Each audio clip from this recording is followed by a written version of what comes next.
the most traffic jams you have ever seen. Yeah. When it rains, for the spelling pain. 6:18 in Trinidad and Tobago. Very good of you to be with us on this Wednesday morning. Well, let's continue our post-budget dialogue, and indeed we're fortunate enough that quite a few guests are able to join us this morning. But before we introduce them, let's again put it in perspective. Government is projecting total revenue of 43.333 billion. Oil revenue 12.61 billion. Could be more because we see prices going up, and it could be peaking in winter in the northern hemisphere. Non-oil revenue 29.7 billion. Capital revenue just over $1 billion. Total expenditure just over 52 billion, which is a net of capital repayments and sinking fund contribution, whatever that means. You all could work it out. Fiscal deficit. Deficit again, we've had deficits for a number of budgets, just over 9 billion. A total of 2.3 billion has been allocated to Tobago, which represents 4.5% of the national budget. And I'm sure we'll be reminded of schedule whatever of the law that say they have to get so much and so on. So that falls within that category. Well, we're going to be joined in a little while by economist Dr. Roger Hussein to give us a perspective as well. But already with us is the Chief Executive Officer of AmCham, who previously occupied this space right here at TV6. He is Nirad Tiwari. We also have with us the President of the Tobago Business Chamber and former member of the Police Service Commission, Martin George. Just throwing that in to remind him of his involvement in these issues of governance in Trinidad and Tobago. Good morning, gentlemen. Thanks very much for joining us this morning. And Nirad, if I can start, but in fact, let me go there. Let me show some courtesy to the sister Isle and not be accused of the usual Trinidad-type arrogance. Martin George, good morning to you. Good morning to you, Fazil. Good morning, Nirad. Good morning, Trinidad and Tobago. Good to have you with us. Your take on the budget presentation? Well, overall, Fazil, one of the things that I think jumped out is the fact that education in a scenario where we really appear to be continuing largely with online education was allocated the largest slice of the budget. And there have been no details as to where this money is proposed to be spent. I mean, of course, we're all in favor of education, but it just, struck me as a bit curious. And I saw Dr. Marlene Atz, economist, also calling for some details on it. I saw the president of Tutor, the head of Tutor, Mr. Freitas, also, making the same type of inquiry. So, would you allow me to jump in right there, Martin George, and say that sure. I think the finance minister said on a couple of occasions that different ministers will flesh out the details during the course of the budget debate. Do you take that on board in your observation? Well, but the thing is, Fazil, that appears to be a bit, whimsical. If it is that you, as the finance minister, you would have prepared the budget based upon what would be the clear macroeconomic indicators and the policies that you are attempting to, push and achieve during the coming year, upcoming fiscal year. So therefore, it could not be that you are unaware of the details as to where these monies are to be spent. And, it's not like you've heard of any major schools being constructed, new school construction or anything of the sort. So, one would think that learning the lessons from the pandemic, where we recognize, look at how, various things are occurring in Fazil. Look how, people are also doing meetings by Zoom, they're doing interviews by Zoom, they're doing, everything. So therefore, given that we are pivoting to a digitized platform, if it is that the government could have said, well, look, yes, we are looking to transform our schools for the future so that all of them would be on a digital learning platform one way or the other, then, one could understand that. But I think it really raises questions. And then to say that, well, the individual ministers will roll out the details, it just seems to me either an abdication of responsibility or it is that you don't want to reveal the details. All right. That's what it appears. Okay, thanks for your openings, Salvo, in that regard. Let's go to Nirad Tiwari. Nirad, a very good morning to you. Thanks again for making yourself available in our discussion this morning. Your opening perspective? Good morning, Fazil. Good morning, Martin, and good morning to all the viewers. So we could approach the analysis of the budget from multiple points of view, right? What the question to us is what was different in this budget, and we started by looking at the tone and the approach to business.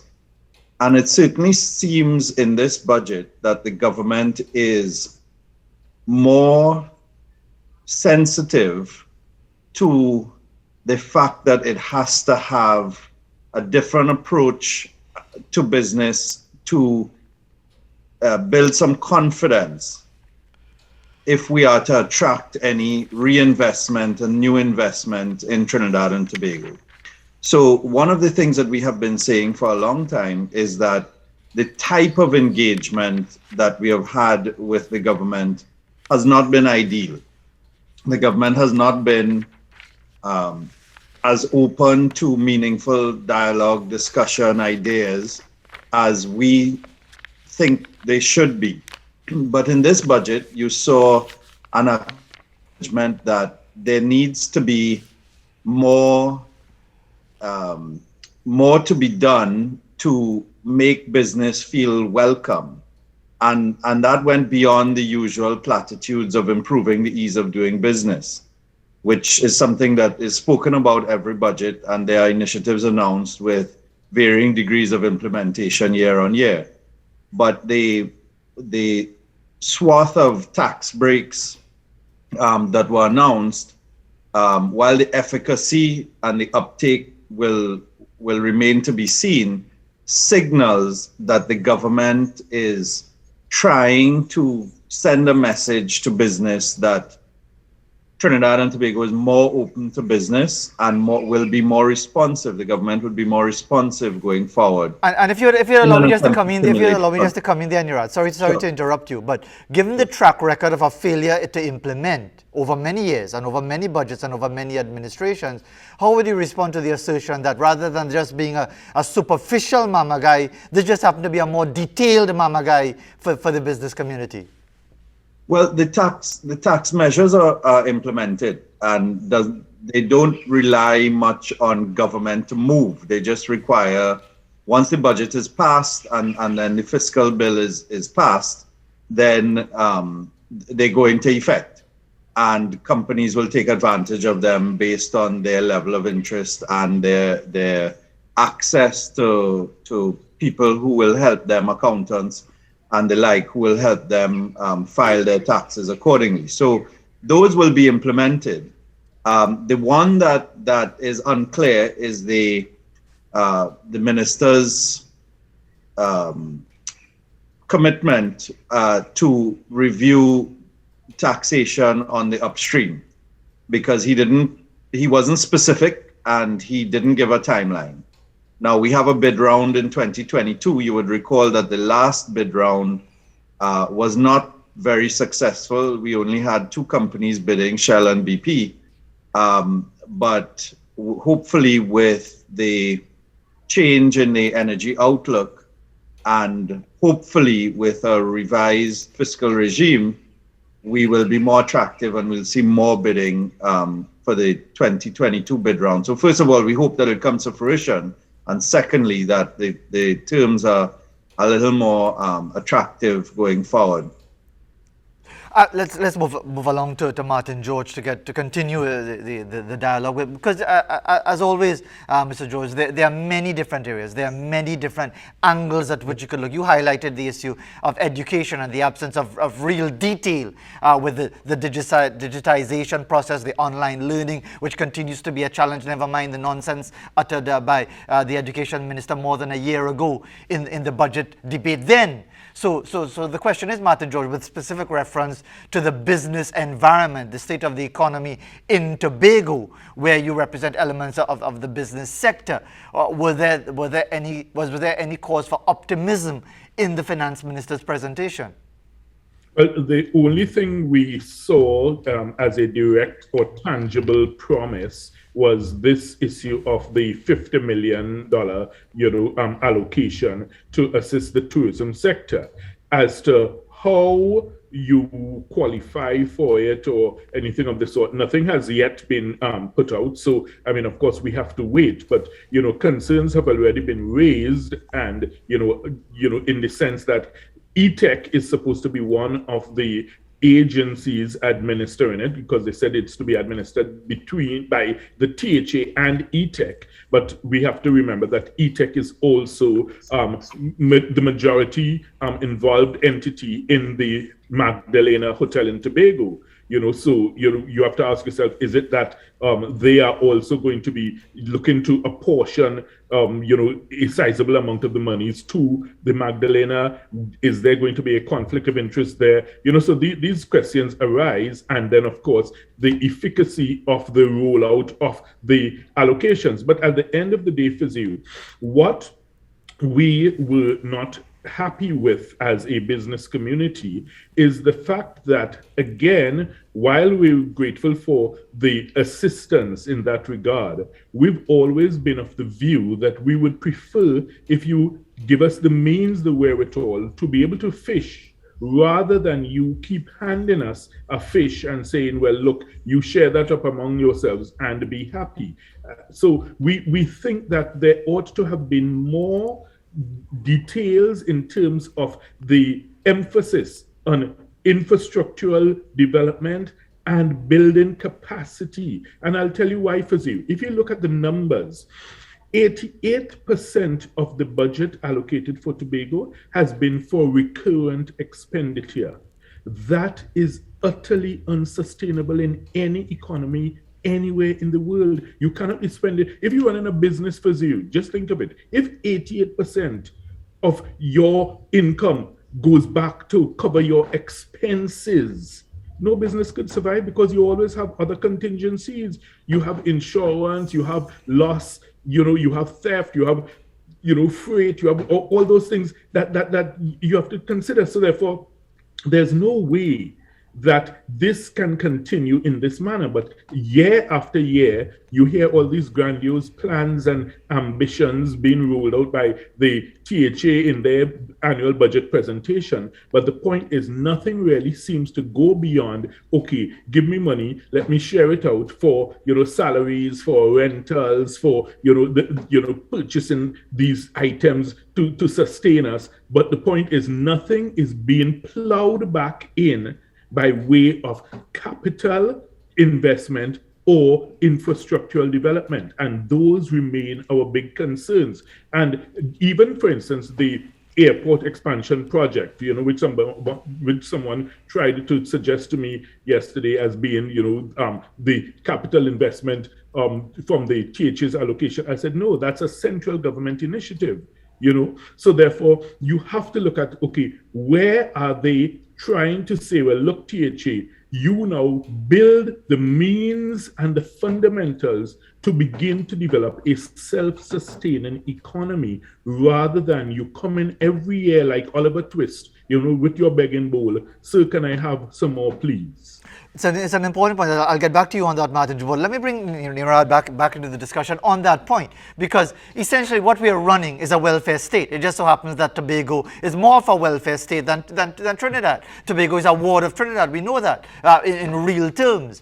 But Nirad Tiwari, can the private sector be trusted with be empowered to drive the economy forward with greater flexibility, greater ease of doing business? Because the fear is always that the private sector seeks its interests first, and therefore the most vulnerable will become more vulnerable. I know it sounds like more of a philosophical discussion, but can the private sector, can business in Trinidad and Tobago be trusted to be empowered? I think that's an important question, and I think that many people answer that question in the negative. They say, no, the private sector can't be trusted, and that seeps its way into policy. And that is, I think, part of the problem. But the second part of that question is, whose responsibility is it? And therefore, what are the systems required to ensure that rogue elements of the society, whether they be individuals or the organized private sector, are prevented from taking advantage of opportunities or others, and or doing things that they shouldn't do on the one hand. And then the part B to that question is, what do you define as the private sector's interest? We at AmCham have consistently said that our interest, businesses' interest, is tied to the welfare of the entire society, and that our stakeholders cannot just be shareholders. Our stakeholders have to be the communities, our stakeholders have to be employees, our stakeholders have to be those who care about things like the environment. And therefore, when we assess philosophically, as you say, what is good for business, we say that we do so in the context of what is good for Trinidad and Tobago. And so we believe that the government should regulate. We are all for regulation, but regulation must be effective, it must be light touch, and it must only exist where there's a public interest risk.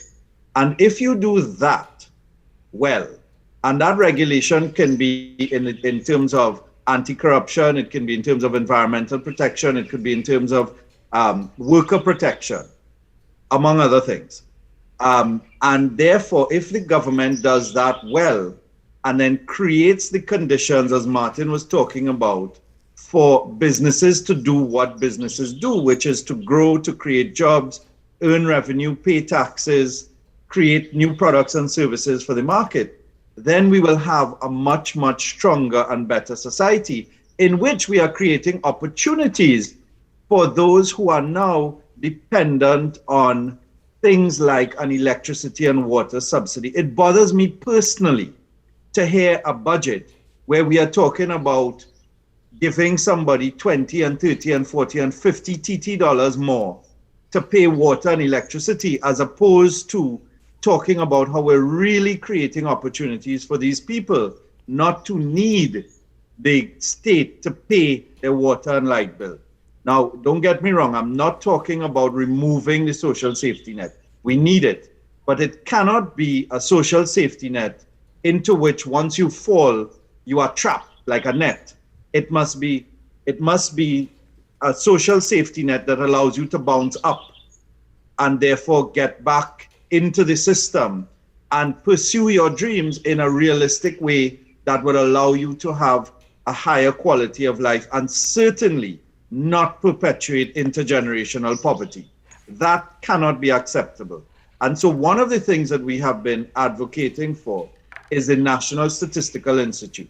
We are happy that it was spoken about in the budget, but again, there's no timeline on it. That bill has been done, it's before the Joint Select Committee, but there are, as far as we know, no major issues around the bill. It is just a matter of passage and implementation. The minister acknowledged that there is no excuse for a lack of real-time accurate data that is available, not just to the government, but to the public. And that should be a priority. So it would allow us to see how well we're doing and how we need to adjust policy in a dynamic way going forward. And before we go to the break, let me go back to Martin George on that issue, because Martin George, I mean, just give me your sense. I mean, you're a practicing lawyer, well regarded in wider society. You're in business and you're involved in governance, and that's why I referenced the Police Service Commission thing. But is there any suggestion, and we'll get into more specifics, some more issues about the budget when we come back after the break, but is there any real suggestion that we are doing anything differently, other than the fact, as Mariano Brown mentioned yesterday, and you might say, okay, well, he don't like the PNM because he can't win office, so he cussing the PNM every Monday morning. But is there anything beyond suggestion that because gas and oil prices going up, that there's a little more money for the government to dole out to the various agencies to keep them more dependent on the state? Is there any real change in the way we are doing governance in Trinidad and Tobago via what we saw from the budget presentation? So you ask yourself this question: what is preventing Trinidad and Tobago from pivoting to being, for instance, a solar energy producing nation, whereby we reduce our dependence on our fossil fuels and we are using solar to power things in a major way? What is preventing Trinidad and Tobago from developing wind turbine farms, which can generate electricity also? What is preventing Trinidad and Tobago from using the tidal action generators, which can be placed out in the ocean to use the ocean currents and the waves to generate electricity? What is preventing us from doing these things really? The technology is there. It's been used all over the world. So therefore, what has been, it comes back to the lack of political will, because the point is we have sunshine most days of the year. We have the wave action all around us in the seas. We have the ability to put up the solar, the wind farms with the giant turbines like you see all over Amsterdam, where they have reduced their dependency. Remember, Royal Dutch Shell was the #1 producer of oil in the world as a company, and yet still they led the diversification into the alternative sources of energy, and they're the ones who are the pioneers behind those wind farms you see all across Amsterdam. So the fact is that we have not brought to the fore the ability to translate ideas into action. So in other words, Trinidad and Tobago has, as you say, and you always talk about it every morning, we are long on talk and short on action. Tobago talks about being clean, green, and serene. What does that mean from a real perspective in terms of what has Tobago started to show the world that you can have a tourism economy and that it's self-sustaining, self-generating in terms of its power generation, to show that, well, look, okay, all our water heaters are powered by solar. Our homes, our hotels have, electricity being generated by wind turbines or anything. We don't have any of those things. And these are areas that we can easily allocate monies to. So when I talk about the infrastructural development and the capital investment, these are things that I'm talking about that would be long-term sustainable benefits for the community and for the nation. And we are not seeing any, active steps towards that. I mean, the minister said that there would be the reduction on the taxes for importation of electric vehicles, and yes, that's good. That's a step in the right direction. But at the end of the day, that we need more than that to be able to transition ourselves out of petroleum. Remember, Dubai, which has a whole lot more oil and gas than Trinidad and Tobago could ever have dreamed of.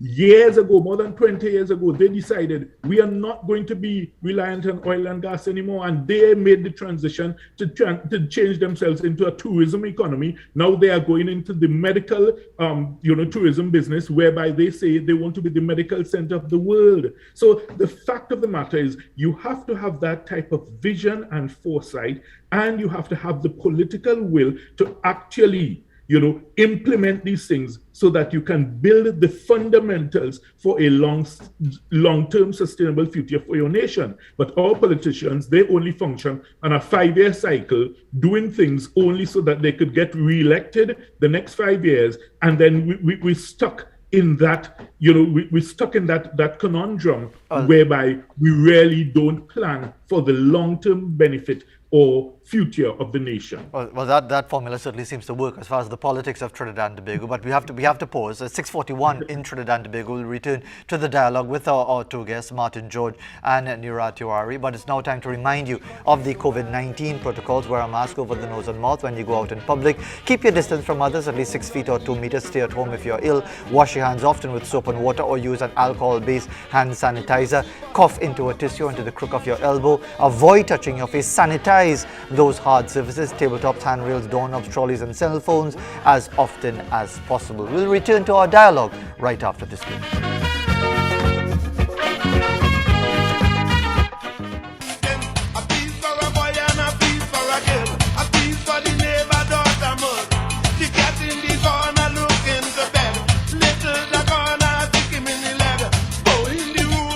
6:45 coming up towards 6:46 in Trinidad and Tobago. Let's continue with our two guests, Martin George, representing the business community in Tobago, and indeed Nirad Tiwari, CEO of AmCham, and we're developing a number of points in our discussion. Let's go back to you, Nirad, on the issue of the vision, the direction that you detect or you understand or you hope might be reflected in that budget presentation of Monday afternoon.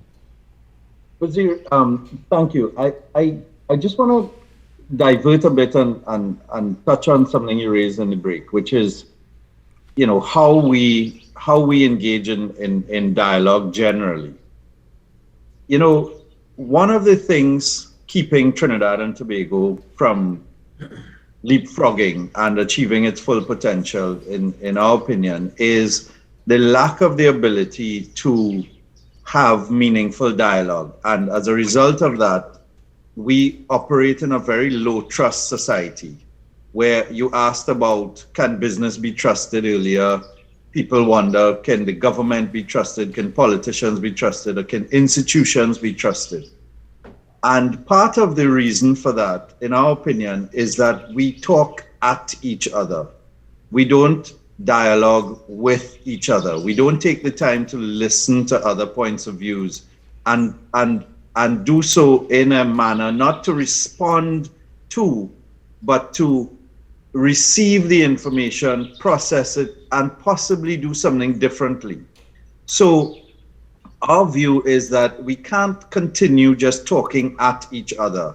And sure, there are things that we are not confident about from the budget statement. There are things that we would prefer the government do differently, not just with the budget, but in terms of policy. And from time to time, we say so very directly. But we cannot exist in a situation where every time somebody says something, somebody responds in effectively the negative. Otherwise, we won't move anything forward. And that's why we took the view that we did, saying that we acknowledge the government trying to rebuild and restore some confidence based on some of the measures and the tone of this budget. We also said that the proof of the pudding will be in the eating, and that execution has been a failure of successive governments for a long time. But we remain optimistic, and we remain hopeful, and we remain available to assist. Right now, AmCham and the Trinidad and Tobago Chamber is working with the government to digitize a number of the forms that people who went to get vaccinated filled out, so that hopefully, it's not because we want work to do, but hopefully we can have a digital vaccination certificate that would help not just in Trinidad and Tobago, but as people travel and so on. So yes, sometimes we get caught in the weeds because we need to do the things in the weeds to be able to get past the treetops eventually. And so to Martin's last point, we do need a vision. We do need an articulation of where the society, where the politicians would like to take the society in the next 20 years, 15 years, 25 years, in a coherent manner, so that when you ask people to do things differently and even to sacrifice, they understand why they're doing it. But in so doing, in getting to those places, if you are articulating that kind of vision, you have to listen and you have to be responsive and you have to be dynamic. I see Roger has joined, and Roger talks about not using oil and gas and being so dependent on it. My view is a little different. Use the oil and gas, but use the oil and gas to pivot. Don't use the oil and gas as the thing that you continue to build. And if we are able to do so in the context, like Martin said about Dubai and the UAE, they use the oil and gas to pivot. So what we have to do is define what we are going to try to achieve, figure out what are the metrics, and that's where the real-time data comes into play. What are the metrics that will tell us if we are getting to that point? And then continue to the engagement and the dialogue with the population and the different actors in society, business, labor, civil society, in a meaningful way, so that you get new ideas, you sell your own ideas, and you move people along in a forward manner to get to those ultimate objectives.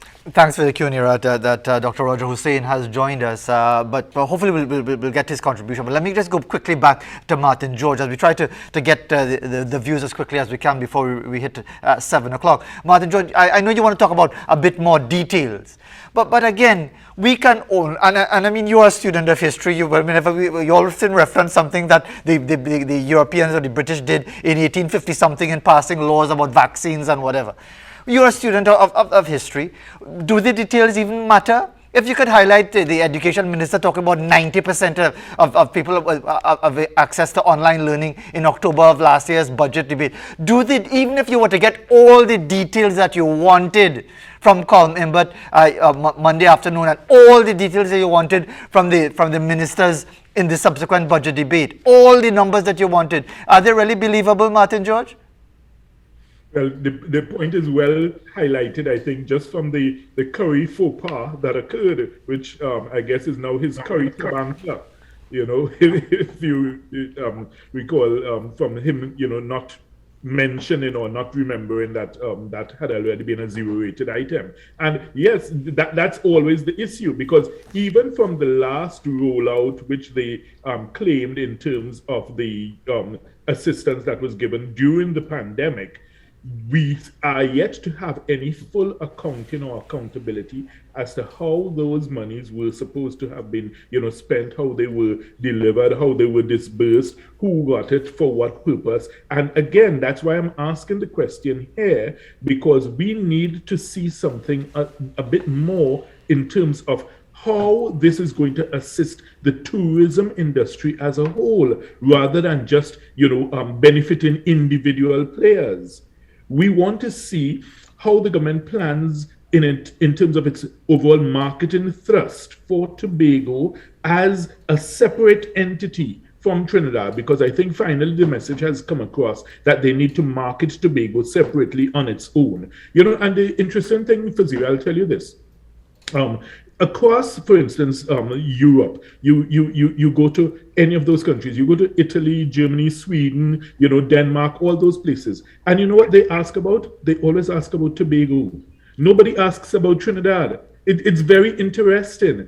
As a visitor who is looking for a different experience, a new experience, most persons, they ask about Tobago. So there is a unique element that needs to be properly packaged, managed, marketed, and harnessed in that regard, so that you can now set the fundamentals for the growth of your industry. But the point is, the government thinks that by placating people, by saying, well, we will give you a handout again, that is going to be sufficient. And as I say, we're always grateful for any assistance, but we would like to be engaged in a more meaningful way for a longer term sustainable plan for the development of Tobago's tourism. Martin George and Nira Tiwari, I want to thank you for your contributions. I hope you don't mind if I would allow Dr. Roger Hussein to have the few remaining minutes to the top of the hour, because he's just joined us. And of course, you're welcome to listen to his contribution. Dr. Hussein, thanks for joining us. Anyway, you're usually the opening batsman, but you're actually the tail ender today. But we want to thank you for still making the time. In the time we have available, what is your reaction, your assessment of what you heard in the budget presentation? Well, good morning to you, Dr. Hussein. Good morning, and thanks for the invitation. Well, I think the minister, as in previous budgets, he made some comments that sounded correct. It sounded as in the right direction. I am going to go out there. You send me as a tail end. I'm going to go out there and I'm going to keep my wicket, and I'm going to watch the ball off the wicket, watch it off the bowler's hand, and I'm going to keep my wicket. That's what you want to hear, Fazil. I'm going to say the right things to you. Whether or not I can last until the next morning, when the balls actually come, is another matter. And so I heard Nirad's comment, but I also heard Martin George's comment, which I find was quite refreshing, in the sense that we have to make intelligent use of the energy rents. Now, all of the energy rents we collected from 2000 to 2020 is gone, all. So in moving forward, we have to be wise that as we collect this energy rents, we implement it and use it in a manner and form that structurally transforms the Trinidad and Tobago economy. Saying that we are confident and we are optimistic and all these nice things is good. And we have to say those things, we have to be supportive, but at the end of the day, the experience of 2000 to 2020 is really, numbers are there for all to see. We have heard all these comments over the last 20 budgets or 21 budgets, and all the events has gone. So now with this particular budget, people are cautious, they are wary, they are watching. You could say all the nice things. You could say, you know, we want to implement this, we want to do this. And you could say by 2023 or 2024, I believe we would return to fiscal balance and so on. You could say anything almost you want to know, but the challenge now is for the AmCham and the NGOs and whatnot to rigorously, and the Fazil, who plays a tremendously important role, to rigorously assess the things you say, ensure there is integrity, make intelligent comments so you could chop and change accordingly at minister, and we work together in the same direction. It cannot be that you say something and it's automatically gospel and we follow it. But Dr. Hussein, in the couple of minutes that we have left, because we're going to close off at the top of the hour, do we even have a frame of reference? Because I just want to reference Mala Dukran, fellow economist, in The Guardian this morning. And I quote, "This is the first time in my life that I am aware that a finance minister has presented the budget where he has given his revenue estimates and his expenditure estimates and his deficit for the fiscal year, so on and so on. But he has not given us any numbers for the last fiscal year. So what are we even talking about if we don't have a reference point?" Right. The thing about it is we all know the last fiscal year was a terrible abnormality. There is, I am not saying that the number is not important. In fact, when I do data analysis now, Fazil, I am very careful to omit 2020 because all around the world, economic growth rates average -5%, -6%, -10%. So we can't fault the minister if the fiscal deficit last year was -15 billion. I'm not saying he shouldn't quote the number. But that's my issue. Sorry for sounding argumentative, but in the same way, eventually come out. In the same way, it's easy to deduce. It's easy to deduce the number. Yeah, but say it. But what is it politically devastating to say? It's probably an oversight. It's probably an oversight because the more important number is in the year without the pandemic, which is this year. He says it's -9 billion. So he was very open in that regard. I am not going to crush the minister because the pandemic year was terrible. What I am concerned about is that 2021 was -1%, and I am a little concerned. Others seem to be okay that the price of oil we announced for this budget was $65. Which is equal to the mean price from 2016 plus the standard deviation and more. So it has me concerned that we keep going at a high level now, even though the futures price as it stands is relatively high. I am not confident that this energy commodity price super cycle would hold and give us $65. But just quickly on that, because we're almost on 7 o'clock. But is it? I'm hearing it being said by experts that actually $65 is very conservative because the prices are expected to spike in the European winter. So we could have a bigger windfall, couldn't we? Quickly. Of course, it will spike in the winter, but the winter doesn't consume the whole year. There are other parts of the year beside the winter, and we have to look at the average price for the whole year. Now, you see, my take on it, Fazil, is there's an important role in being conservative, in setting the right tone and the right expectation. When you go at $65, some people would think, well, Fed start, things nice, everything going to be good, price high. So it's a balancing act. I myself would have perhaps gone around $60, $55, but that's just me. Dr. Hussein, thank you very much indeed. Even for the few minutes, we appreciate your tail-enders contribution in our dialogue this morning as we reach 7 o'clock. Gentlemen, thank you very much indeed for your overall contributions. Well, as we go to the break at the top of the hour, here's an ornamental apple tree in 83-year-old Mama Lucille's flower garden at McBean in Couva. Very, very nice indeed, very ornamental. And a sunrise captured at the end of the runway at the A&R Robinson Airport from another view. And of course, a lot of work to be done at that airport as we go to the break.